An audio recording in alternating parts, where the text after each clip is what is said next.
अस्सलाम वालेकुम नाज़रीन, मैं हूं आपका मेज़बान खालिद जमील और आप देख रहे हैं मुकदमा अवाम का। 3-4 बड़ी अहम खबरें हैं जिनके ऊपर आज हम बातचीत करेंगे। एक तो इसहाक डार साहब जो वज़ीर ख़ारजा हैं पाकिस्तान के, उनको आज से फौरी तौर के ऊपर नायब वज़ीर आज़म मुकर्रर कर दिया गया है और इसके पीछे हिकमत क्या है, उनको नई जिम्मेदारियाँ क्या होंगी और जो हुकूमत की इत्तेहादी जमातें हैं क्या उनको एडजस्ट किया जा रहा है, क्या पेशकश की जा रही है और इससे फ़ायदे मुल्क को क्या होंगे और सियासी जमातों को क्या होंगे। दूसरा बड़ा अहम मामला, गुज़श्ता रोज़ से ही ये मीडिया सोशल मीडिया के ऊपर बड़ी बहस चल रही है कि ये पाकिस्तान तहरीक इंसाफ जो है वो इस्टेब्लिशमेंट और हुकूमत से मुज़ाकरात के लिए तैयार हो गई है।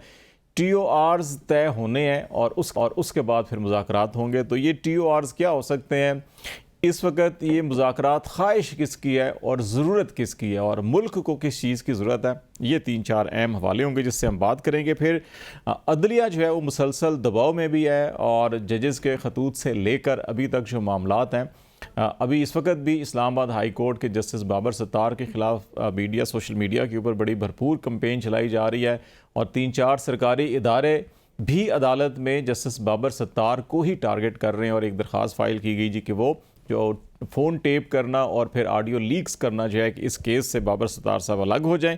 एक ये मामला है और प्रोग्राम के आखिरी हिस्से में कुछ माशी सूरत हाल और इसमें बिलखसूस जो गंदम और चीनी का बुहरान सर उठा रहा है, कीमतें बढ़ रही हैं और गंदम की ख़रीदारी नहीं हो रही, किसानों को क्या मुश्किलात होंगी, फूड बास्केट जो पाकिस्तान की है वो कितनी मुतासिर हो सकती है, ये 3-4 हवाले होंगे जिस पर बात करेंगे। इस्लामाबाद स्टूडियो में हाफिज़ एहसान खोखर साहब जो हैं कर रहे हैं और लाहौर से हमें ज्वाइन कर रहे हैं अज़हर सदीक साहब। दोनों का वकालत के शोबे से कानून दानी के शोबे से ताल्लुक़ है और अज़हर सदीक साहब जो है कि बड़े मुतहर्रिक भी हैं सियासी हवाले से भी। तो आप दोनों का बहुत शुक्रिया जनाब। अज़हर साहब, सियासी हवाले से ज़रा बात शुरू कर रहे हैं तो मेरा तो वैसे दिल कर रहा है कि आपको मुबारकबाद भी दे दूं कि आपके शहर से प्राइम मिनिस्टर भी है, डिप्टी प्राइम मिनिस्टर भी आपके शहर से हो गया। तो आपका शहर तो पहले ही बड़ी तरक्की कर रहा था, अभी भी बड़ा खूब जो है कि दिन दुगनी और वो क्या होता है जी कि वो उस किस्म की तरक्की करेगा। तो ये आप समझ रहे हैं कि वाकई बड़ा अच्छा फैसला हो गया इसहाक डार साहब का? जी, मुबारक चले, कबूल कर लेते हैं, उस पर कोई हर्ज नहीं है। लेकिन ये मुबारक इस बात इसलिए कबूल कर रहा हूँ कि इस हुकूमत के अब जाने के दिन उल्टी गिनती शुरू हो गई है। ये सबूत है इस बात का कि इसहाक डार को, यानी क्या ऐसी बड़ी मुसीबत, आपकी अपनी जमात है, नवाब शहबाज शरीफ वजीर आजम आपका है, तो इसहाक डार को डिप्टी प्राइम मिनिस्टर बनाने की क्या मसला है? इसका मतलब है पाकिस्तान तहरीक, पाकिस्तान पीपल्स, पाकिस्तान नून लीग के अंदर कोई तोड़-फोड़ चल रही है, कोई आपस की लड़ाइयां चल रही हैं। दो ग्रुप तो आपको पता है पुराने हम बात करते आए हैं, एक मुस्लिम लीग नून और एक मुस्लिम लीग शीन। शीन तो फारग हो चुका हुआ है और एस्टेब्लिशमेंट का साथ दे के उनकी मुलाजमत करके वो तो बुरी बुरी तरह पिट चुका है। अब तो बाकायदा, वैसे तो मुस्लिम लीग हमेशा से ये एस्टेब्लिशमेंट की जमात रही है, उनकी गोद में पली है, डिक्टेटर्स ने पाला है उनको, परवान उन्होंने चढ़ाया है और वो ही आगे लेकर चले गए हैं। तो ये एक स्टेज पे जाना जो है ना, मैं मुबारकबाद कबूल करता हूँ इस बात की कि इनका जाना ठहर गया, सुबह गया या शाम गया, अब वो दिन करीब आने वाले हैं। सियासी तौर पर इससे कोई इस्तेहकाम नहीं होना, इससे क्या इस्तेहकाम होना है? यानी दो बंदों के खातर ये इन्होंने बड़ा कहते रहे कि जनाब, एक तो इसहाक डार के बारे में बड़े बड़े कॉलम लिखे गए, बड़े बड़ी बातें हुई कि जनाब वजीर खजाना ये आएंगे तो ये पता नहीं क्या करेंगे, वो मुल्क में खजाने ला देंगे। और ये हमारी एस्टेब्लिशमेंट को भी बड़ा पसंद था ना, मुझे तो पता है इन सब चीजों को सामने रखते हुए। फिर और दूसरे बारे में कि शहबाज शरीफ वो पता नहीं क्या चीज है, और हमने वो चीज देख ही ली है, आपके सामने है कि वो अजहर है साहब, ये क्या। भी तो ख्याल हो सकता है कि जो अभी आप बात कर रहे थे कि नून लीग के अंदर एक मज़ामती ग्रुप है, एक मुफाहमती ग्रुप है, तो शहबाज शरीफ साहब शायद मुफाहमत की तमाम हदें क्रॉस कर गए थे और जो मज़ामती ग्रुप है वो कह रहा है कि मज़ामती बयानियाँ बहाल हो और इसहाक डार साहब क्योंकि नवाज शरीफ साहब के ज़्यादा करीब समझे जाते हैं तो उनको यहाँ लाने का मकसद एक ये भी शायद हो कि जो वो दूसरा ग्रुप है उसका ख्याल है कि शहबाज शरीफ साहब प्राइम मिनिस्टर नहीं है, शायद प्राइम मिनिस्टर साहब नकवी साहब या नकवी साहब का ग्रुप जो है कि असल हुकूमत वो चला रहे हैं। तो फाइनेंस और ये सारी चीज़ें जो डिप्टी प्राइम मिनिस्टर बना के शायद आप लीगल पोजीशन ऐसी हो सकती है डिप्टी प्राइम मिनिस्टर की कि ये सारे मिनिस्टर्स को कंट्रोल कर सकें वो। पहली तो बात है, आइन में तो डिप्टी प्राइम मिनिस्टर की ना कोई पोस्ट है, ना कोई ओहदा है, ना कोई इख्तियार है। ये तो बेवकूफ बनाने वाली बात है ना। और सवाल ये है कि ये जो प्रिसेप्शन है ना, उस प्रिसेप्शन को खत्म करने की कोशिश की जा रही है कि नवाज शरीफ वजीर आजम है। आप वेरी क्लियर अबाउट इट। मुलाजम है वो बेचारा, उसकी क्या औकात है, वजीर आजम बन गया। अच्छा, बन थोड़ा गया, बना दिया। जिन्होंने जिन्होंने बनाया है उन्होंने साथ साथ देखे ना, उन्होंने दुम छल्ले साथ लगा दिए। उन्होंने साथ मोहसिन नकवी को, और मोहसिन नकवी तो आपको पता है वो खुद सवाल पूछ रहे थे उनसे ना कि आपको सर कहता है या क्या कहते हैं।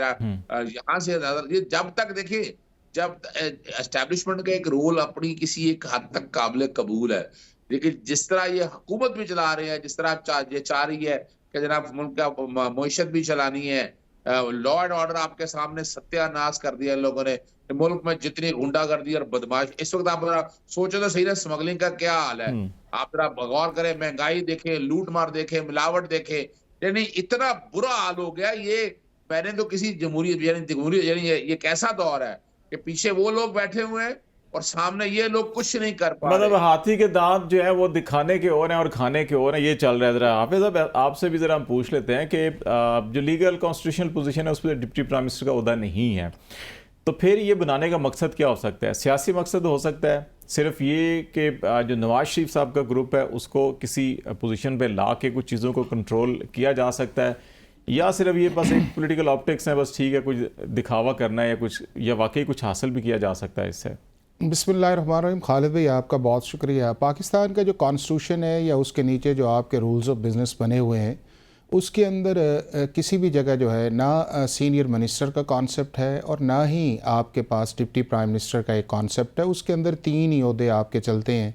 एक ये है कि आप फेडरल मिनिस्टर हों, दूसरा ये है कि आप मिनिस्टर फॉर स्टेट हों, और तीसरा ये है कि आपको एडवाइज़र टू प्राइम मिनिस्टर जो है वो लगा दिया जाए। और ये हमारे रूल्स ऑफ बिज़नेस के अंदर भी हैं। और वहाँ पे भी जाके जो मिनिस्टर्स की पावर है वो मिनिस्टर फॉर स्टेट नहीं कर सकता, और जो मिनिस्टर फॉर स्टेट की पावर्स है वो आपका एडवाइज़र्स टू प्राइम मिनिस्टर जो है वो नहीं कर सकता। तो ये हमारे लॉ के अंदर या कॉन्स्टिट्यूशन के अंदर बड़ा वाज़ेह इस चीज़ के अंदर।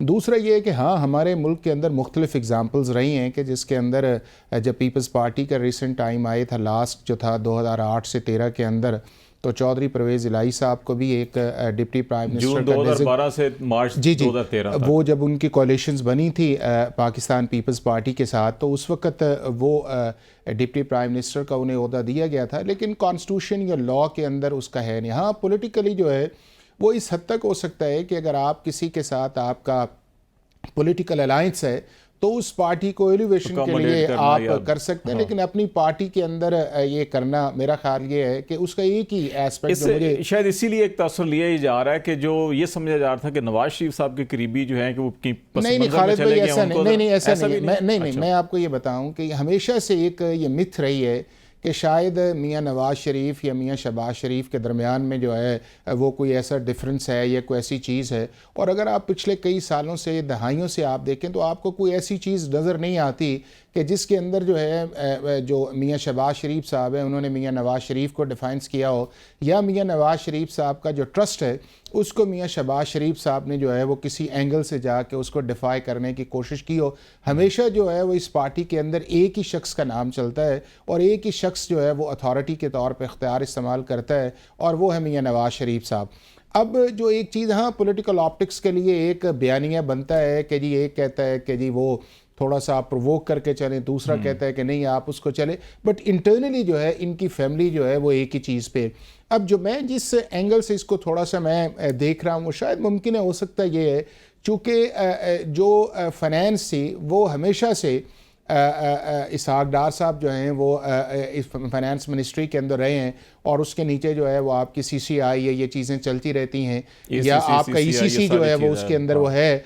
तो उसके लिए फाइनेंस मिनिस्टर का जो होना है, लेकिन चूंकि ये है कि एक शिफ्ट किया गया था इस पॉलिसी के अंदर, और मेरा ख्याल ये है कि एक अच्छा शिफ्ट था जिसको आपके पाकिस्तान के अंदर या पाकिस्तान से जो बाहर है उन इदारों ने भी एक वेलकम किया है कि आपके पास एक ऐसा पोटेंशली स्ट्रॉन्ग आदमी है कि जो आई टू आई कांटेक्ट करके इस मुल्क के अंदर इकॉनमी के अंदर लेके चलता है। लेकिन जो बुनियादी चीज़ मैं समझता हूँ इस चीज़ के अंदर है कि ये जो सारा मैकेनिज़्म चल रहा है, ये मैकेनिज़्म अब ना अकेले फाइनेंस मिनिस्टर का है और ना ही अकेले जो है वो फॉरेन मिनिस्टर का है, चूँकि उसके ऊपर एक जो फोरम इस वक्त बना हुआ है जो एक स्टैट्यूट के अंदर मौजूद है, वो है आपका SIFC, special investment facilitation council जो है, जिसके प्ले प्लेटफॉर्म के अंदर जाके जो आपकी सारी चीज़ें जो हैं वो चल रही हैं, चाहे वो आपकी इकॉनमी है, चाहे उसके बाद आपका आईटी सेक्टर है या एग्रीकल्चर है, या अभी स्मगलिंग की तरफ इशारा किया गया था और आप ये देखें कि उसी स्मगलिंग के अंदर जो SIFC के अंदर गई रिकमेंडेशंस आई, FBR के जो लोग हैं, टॉप ऑफिशल्स हैं, उनके खिलाफ एक्शंस हुआ,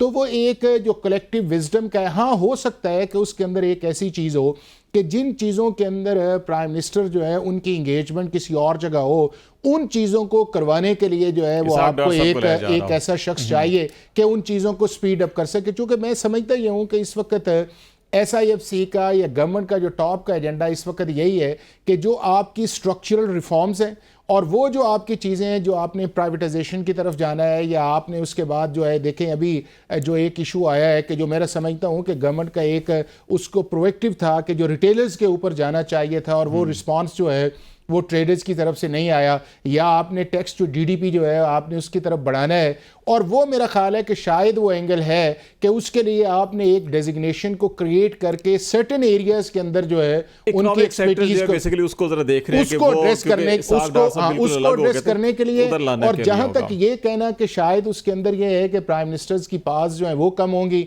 या प्राइम मिनिस्टर जो है उसको जो है वो और हो सकता है कि प्राइम मिनिस्टर खुद कुछ अपनी पावर डेडिकेट कर देंगे। वो तो अभी पिछले दिनों हुआ भी है कि कुछ मिनिस्ट्रीज के अंदर जो अपॉइंटमेंट का प्रोसेस था उसको भी उन्होंने कहा है कि मिनिस्ट्रीज जो है वो अपने लेवल, चूंकि एक खालिद भाई एक जो चीज़ है वो ये है कि जब से मुस्तफा इम्पैक्ट्स की एक जजमेंट आई है उससे जो प्राइम मिनिस्टर की जो एग्जीक्यूटिव अथॉरिटी है वो बहुत हद तक जो है वो उस लेवल पे चली चाहिए जहां पे आपको इंस्टेंट डिसीजन चाहिए। वो हर मामले के अंदर आपको कैबिनेट जो है, इवन आपने जो है किसी को डेपुटेशन पे लाना है या किसी को अपॉइंटमेंट करनी है या किसी को आपने किसी जगह पोस्ट करना है, तो मेरा ख्याल है कि ये वो ऐसी चीज़ें हैं जिनको एड्रेस है। और लिहाजा उसके लिए भी मैं समझता हूँ कि गवर्नमेंट जो है, चाहे पिछली PTI की गवर्नमेंट थी उनको भी ये प्रॉब्लम था, और उससे पहले खाकान साहब की जब गवर्नमेंट थी उसके अंदर भी ये प्रॉब्लम था, तो मुस्तफा इम्पैक्ट्स के लिए भी जो है उसके लिए भी गवर्नमेंट को रिविजिट करवाना चाहिए। साहब आपकी तरफ जरा पॉलिटिकली आपकी तरफ मैं जरा आता हूँ अभी कि ये जो मुज़ाकरात का कल से एक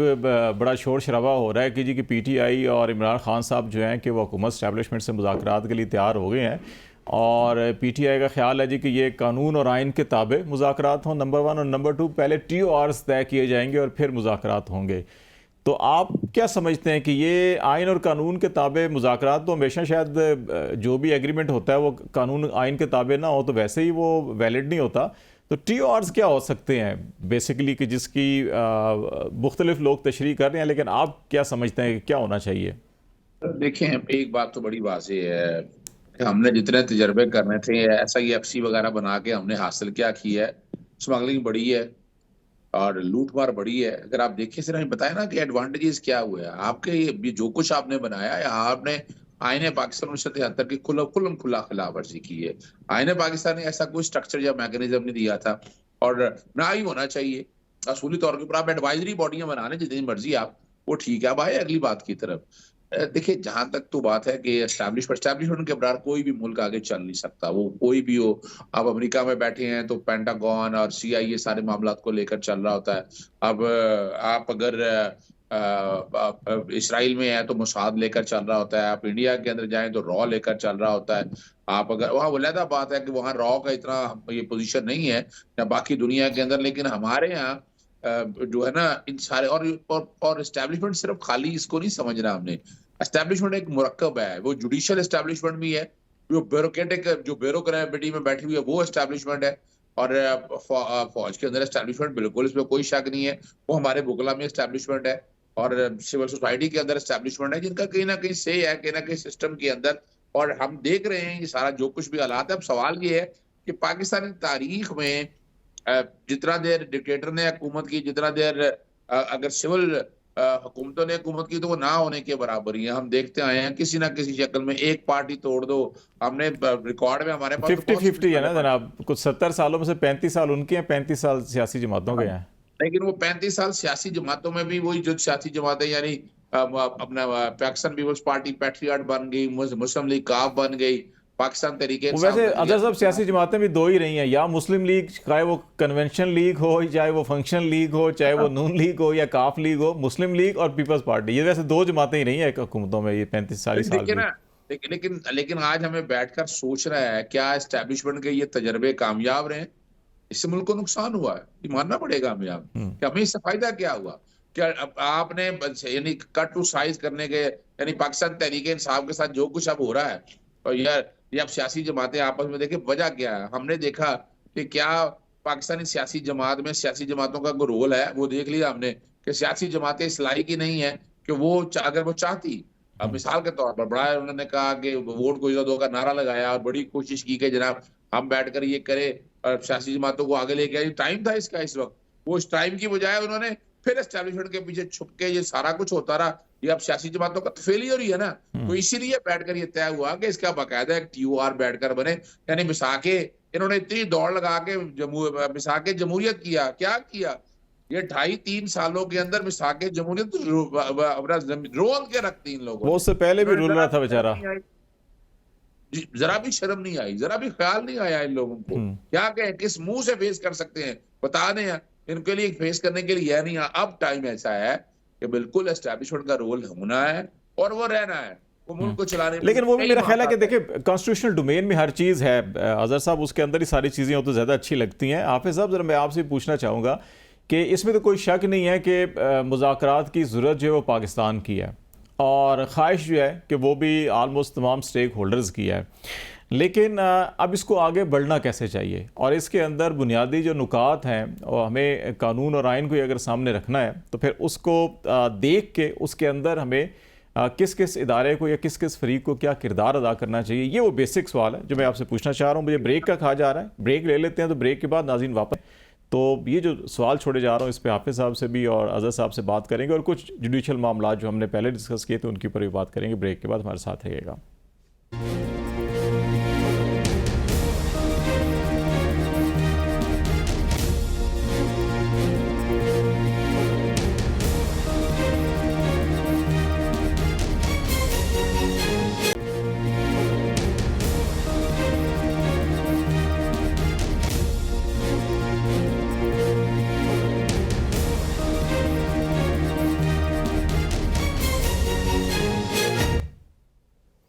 वेलकम बैक नाज़रीन। ब्रेक से पहले एक सवाल छोड़ गया था मैं, हाफिज़ साहब आपकी तरफ मैं आ जाता हूँ कि ज़रूरत तो मुल्क की है, ख्वाहिश एक दूसरे के ऊपर ब्लेम डाला जा रहा है कि अच्छा जी कि जी इमरान खान की ख्वाहिश है जेल से बाहर आना चाहते हैं, या फ़लाँ की ख्वाहिश है वो फंसा हुआ है, या फ़लाँ की ख्वाहिश है कि वो इस वक्त कुछ कर नहीं पा रहा।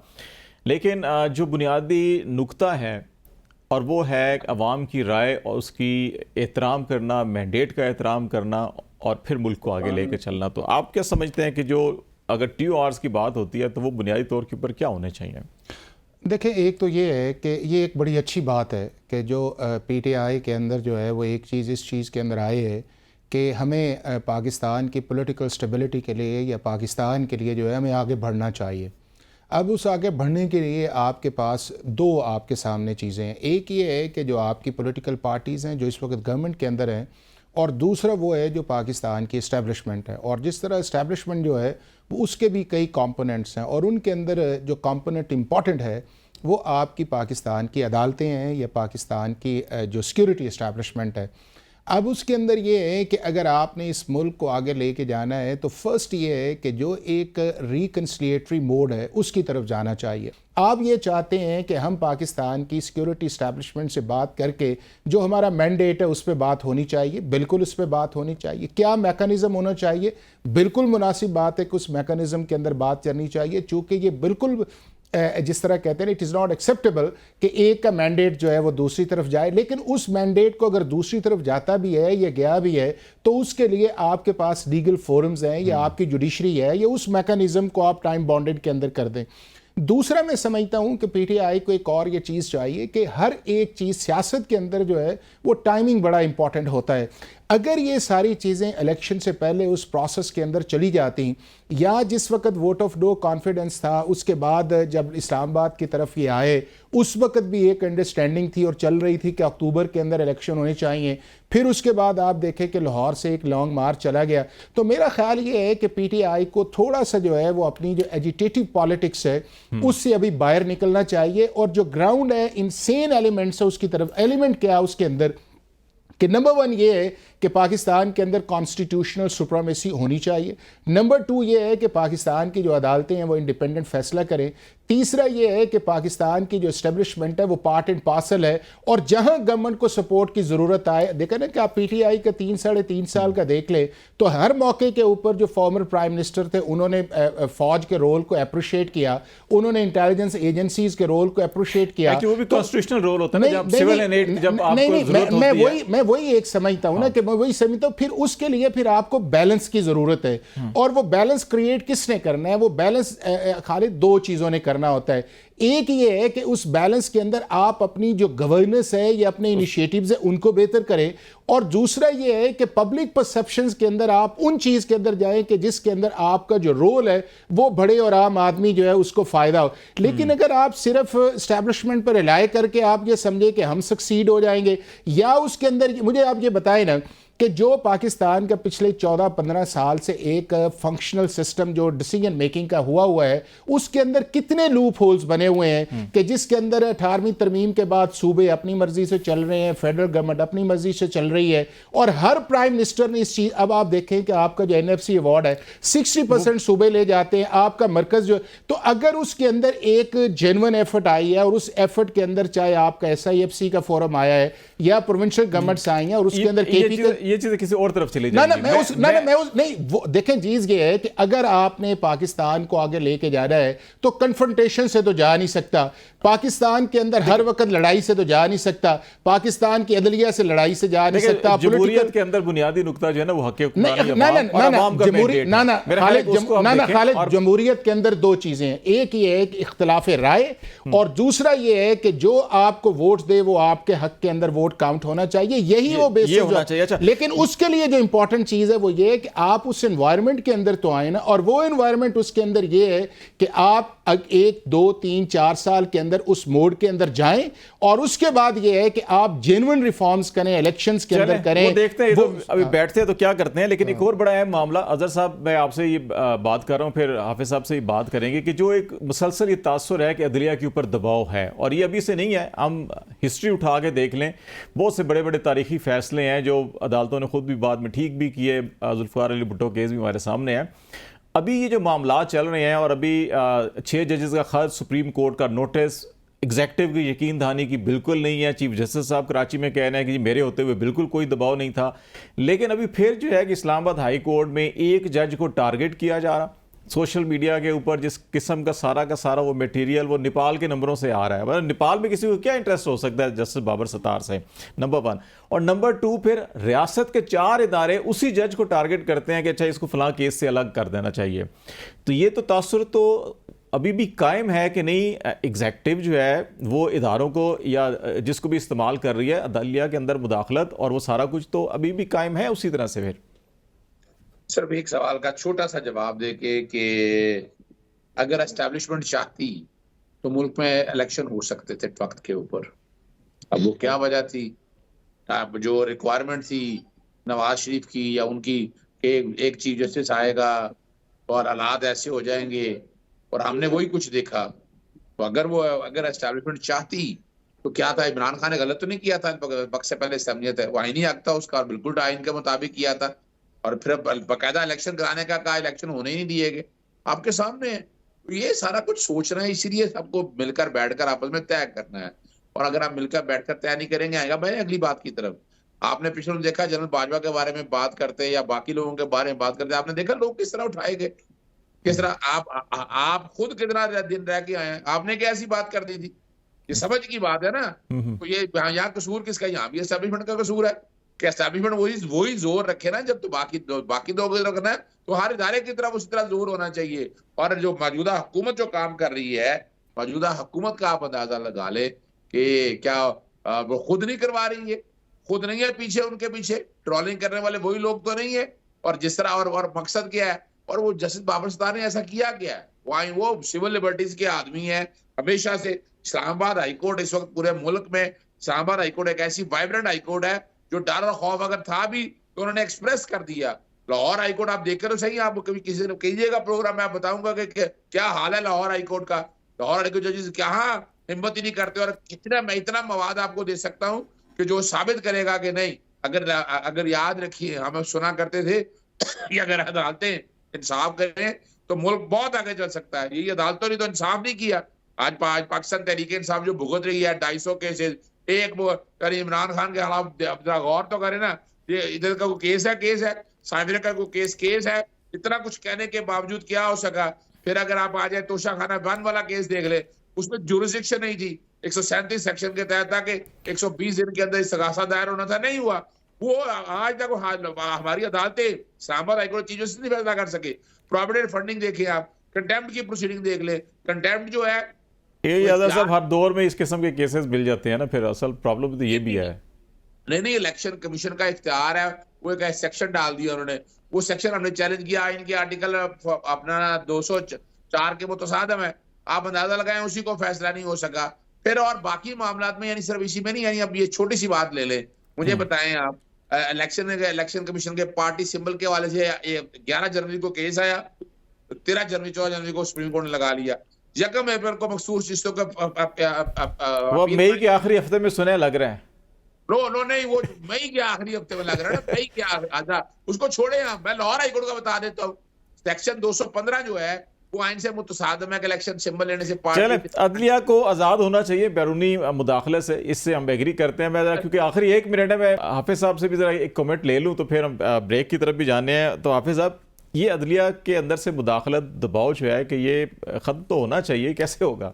देखिए खालिद, जो आपने पॉइंट आउट किया था ना पहले, जो ट्रोलिंग है जो सोशल मीडिया के ऊपर है, वो आप कौन सी ऐसी पॉलिटिकल पार्टी है जिसने पाकिस्तान की अदलिया या पाकिस्तान की इस्टेब्लिशमेंट या पाकिस्तान के मीडिया से खुश हुई? कोई एक पार्टी बता दे, चाहे उसमें PTI भी शामिल है, उसमें PMLN भी शामिल है, उसके अंदर पीपल्स पार्टी भी शामिल है, JUIF भी शामिल है। आपको नहीं अंदाज़ा कि कॉन्स्टिट्यूशन एवेन्यू के अंदर किस तरह ये सारी पॉलिटिकल पार्टीज़ जो थी वो आईं और उन्होंने चीफ जस्टिस जो अंदर बैठे हुए थे किस तरह उनकी अथॉरिटी के ऊपर बातें की, या उसके बाद अभी भी आप देखें सियासी जमातों से जब इदारे भी शामिल हो जाते हैं, नहीं देखें, मैं आपको दो वजह ये, एक इंस्टीट्यूशन का जो अपना रोल है वो भी क्लैरिटी के साथ नहीं आता। देखें ना कि जो जस्टिस बंदियाल साहब के दौर के अंदर सारी चीज़ें सिलेक्टिव बेंच के ऊपर चली गई थी, और उसके ऊपर एक ऐसा और अनप्रेसिडेंटेड था कि पाकिस्तान की पार्लियामेंट के अंदर भी क्रिटिसाइज हो। अभी आप देख लें, अभी यह है कि इस्लामाबाद हाई कोर्ट का चीफ जस्टिस रिजाइन करे, पाकिस्तान का चीफ जस्टिस जो है वो रिजाइन करे, एक पार्टी के हक में नहीं आता तो वो पार्टी जो है वो सोशल मीडिया पे चली जाती है, दूसरे के हक में नहीं आता तो वो, और ये सारे के सारे फेक अकाउंट्स हैं, कोई बाहर के मुल्क से हैं, कोई उधर से हैं। जिस तरह अभी आपने कहा, मैं ये समझता हूँ कि गवर्नमेंट ऑफ पाकिस्तान को इस सोशल मीडिया को रेगुलेट करने के लिए, जहाँ पे हमारा आर्टिकल 19 बड़ा इंपॉर्टेंट है, फ्रीडम ऑफ एक्सप्रेशन जो है, इसको रेगुलेट किया जाना चाहिए कि ये किस तरह मुमकिन है कि आप पाकिस्तान की अदलिया या पाकिस्तान की उसके करें। और दूसरा जो इंपॉर्टेंट ये है कि इंस्टीट्यूशंस को भी जो है अपनी न्यूट्रलिटी और अपनी जो असर्टिवनेस है उसे अपने एक्शन से उस चीज को साबित करें। शुक्रिया हाफिज एहसान खोकर साहब, अजहर सदीक साहब, बहुत शुक्रिया आपका। नाज़रीन, ब्रेक लेते हैं और ब्रेक के बाद हम आएंगे तो कुछ इकनॉमिक इशूज़ और कुछ गंदम और चीनी का जो बहरान इस वक्त शिद्दत इख्तियार करता जा रहा है और फूड बास्केट पाकिस्तान की खतरे में दिखाई दे रही है, इस पर बात करेंगे। ब्रेक के बाद हमारे साथ रहिएगा।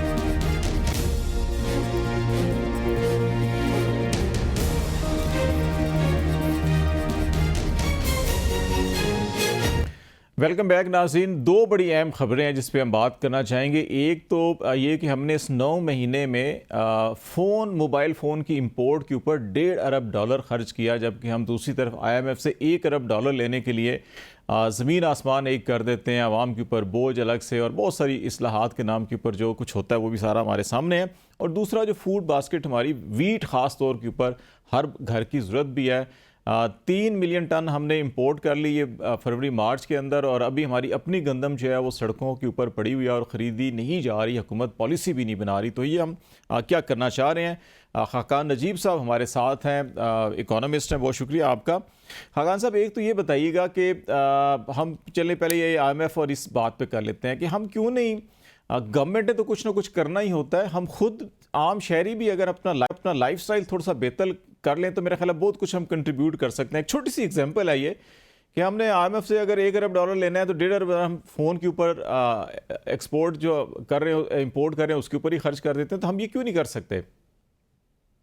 बिस्मिल्लाहिर्रहमानिर्रहीम। देखिए, IMF तो एक इस वक्त नेसेसिटी है, इन द सेंस कि अगर हम IMF से एंगेज नहीं करेंगे तो सिर्फ IMF के पैसे नहीं आते, IMF की वजह से बहुत से और पैसे, इवन जो आपके बायलैटरल पार्टनर्स हैं, यानी कि Saudi Arabia, friendly countries, Qatar, UAE, China, ये सब ने भी लिंक किया हुआ है। और इससे ज़्यादा मल्टीलैटरल्स जो हैं आपके, वर्ल्ड बैंक, ADB, IDB, इन सब ने अपने जो पैसे हैं आपको हर साल तकरीबन 22 से 25 अरब डॉलर जो हैं वो चाहिए होते हैं।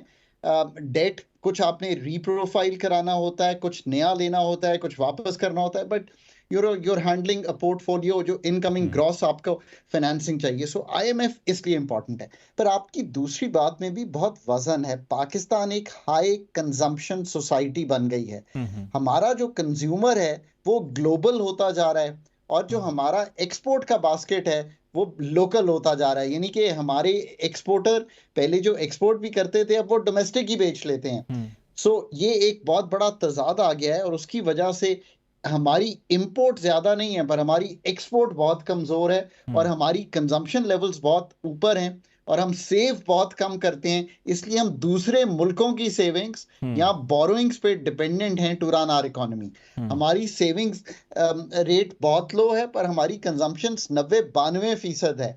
इंडिया में ये 70% है। सो ऑब्वियसली सेविंग सोसाइटी ज्यादा है। इस सब को ठीक करने के लिए सेविंग इंस्ट्रूमेंट से लेकर इन्फ्लेशन को संभालने तक तब लोग सेव करना शुरू करेंगे। Saving instrument, saving areas, savings की जो करके उनका इन्वेस्टमेंट एवेन्यूज, ये सब काम पाकिस्तान में होने वाले हैं। इसलिए मैं कहता हूं कि पाकिस्तान को ठीक करने के लिए हमें बहुत ज्यादा design of the policy is very important. शायद लोग समझते हैं कि जी implementation is the only issue, implement कर लें सब ठीक हो जाएगा। आप जो भी इंप्लीमेंट करेंगे उसका जब तक डिजाइन बहुत अच्छा नहीं होगा, और ये चीजों की समझ तो जरूर है लोगों को, बट जब आप जुजियात में जाते हैं इनको हल करने के लिए तो आप कहते हैं जी लोकल मैन्युफैक्चरिंग करना शुरू कर देते हैं। सारे पार्ट्स तो इंपोर्ट हो रहे हैं, आप उनको पुट टुगेदर करके सस्ते मोबाइल पाकिस्तान में बेचना शुरू कर देते हैं तो ज्यादा इंपोर्ट हो जाती है बिकॉज सस्ते बिकना शुरू हो जाते हैं।